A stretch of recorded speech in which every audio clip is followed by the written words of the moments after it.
Drama serial तपीश बेशक ये हकीकत है कि औरत मर्द की नज़रें बहुत जल्दी पहचान लेती है कि वो उसे किन नज़रों से देख रहा है। और यहाँ पर शिफा भी शाजिर की नज़रें पहचान चुकी है। शाजिर और मास दोनों ही यूनिवर्सिटी फेलोज निकले और ऐसे में अब शाजिर जान चुका है कि शिफा मास की वाइफ है और ऐसे में शाजिर अब मास के साथ काफ़ी अच्छे से बिहेव करेगा। अपनी दोस्ती की आड़ में आकर वो शिफा को हासिल करने की कोशिश करेगा। फिलहाल तो जो मास की बाइक खराब हो चुकी है तो उसे लिफ्ट देता है। उसे लिफ्ट दी तो अब मास कह देता है कि शिफा को चेंज करना है क्योंकि हम घर में ऐसे नहीं जा सकते। हम तो घर से निकले थे लंच के बहाने और इसने दूसरे कपड़े पहन रखे थे जबकि इसने इंटरव्यू देना था।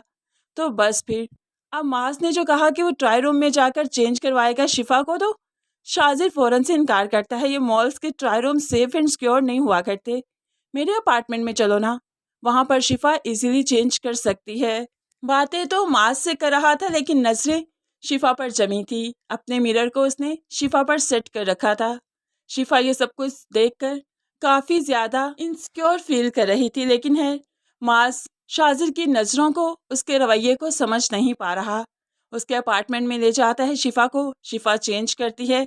शाजिर तो सिर्फ शिफा को ही देखता रह गया और फिर शिफा से अकेले में बात करता है। शिफा, अगर मैं तुम्हें बुलाऊं तो तुम आओगी ना? शिफा भी हैरानगी से एक्सक्यूज़ मी, क्या कह रहे हैं आप? तो अब यहाँ पर शाजिर अपनी टोन बदलता है, अपना लहजा बदलता है। वो मास मेरा बहुत अच्छा दोस्त है, तुम लोगों की शादी हो चुकी है और मैं डिनर पर तो इनवाइट करूँगा ना, तो आओगी तो सही ना तुम। और अब वो शाजिर को भी इनविटेशन देता है। शाजिर तो खुशी खुशी ये इनविटेशन कबूल करता है, लेकिन शिफा को कुछ भी ठीक नहीं लग रहा। वो घर जाकर शाजिर से बात करती है कि आप इस पार्टी के लिए इनकार कर दीजिए, मुझे नहीं अच्छा लग रहा।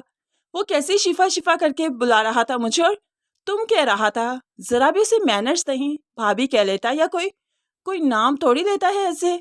तो अब यहाँ पर मास मुस्कुराने लगा। यार उसकी क्लास में यही सब कुछ चलता है, भाभी शाभी का ट्रेंड नहीं है उनमें, ना ही आपी शाभी कहते हैं। वो बहुत ऊंचे लोग हैं, बहुत हाई फाई हैं। ऐसे में शिफा को तो ये सब कुछ अच्छा नहीं लग रहा क्योंकि वो शाजिर की नज़रें अपनी तरफ देख चुकी है, पहचान चुकी है, जो कि उसे बहुत अजीब लगी। खैर यहाँ पर मास पार्टी में भी शिफा को लेकर जाएगा और उसके बाद वहीं पर शाजिर बात करेगा, जॉब कहाँ पर करते हो? जब मास बताएगा तो उसे अच्छी जॉब ऑफर करेगा, जॉब के साथ उसे गाड़ी देगा, जो कि अब एक खटारा बाइक चलाता है, फिर बाद में वो गाड़ी चलाएगा। ऐसे ही मास का लाइफस्टाइल आहिस्ता ही आहिस्ता चेंज होता जाएगा। शाजिर को मालूम पड़ेगा जब अब शिफा के भतीजे के बारे में, तो फिर उसके इलाज के लिए भी वही इंतज़ाम करेगा। इस तरह से आहिस्ता ही आहिस्ता शिफा की खातिर वो इनकी फैमिली में इन्वॉल्व होता जाएगा, सबके सामने खुद को अच्छा जाहिर करेगा। ऐसे ही वो शिफा और मास के रिश्ते को खोखला करेगा, इनके बीच में दूरियां पैदा करेगा, क्योंकि मास दौलत की लत ऐसी उसे लग चुकी होगी कि उसे अब शिफा का कुछ भी कहना असर नहीं करेगा। शिफा बार बार उसे रोकेगी कि इसकी तरफ मत जाओ, इतना कुछ इसे मत लो, लेकिन मास दौलत की लत ऐसी उसे लगेगी कि शिफा की कोई बात नहीं सुनेगा। और आखिर में मास का अंजाम तो फिर हम जानते ही हैं कि शाजिर क्या करने वाला है, क्योंकि वो शिफा को हासिल करने के लिए किसी भी हद तक जाएगा।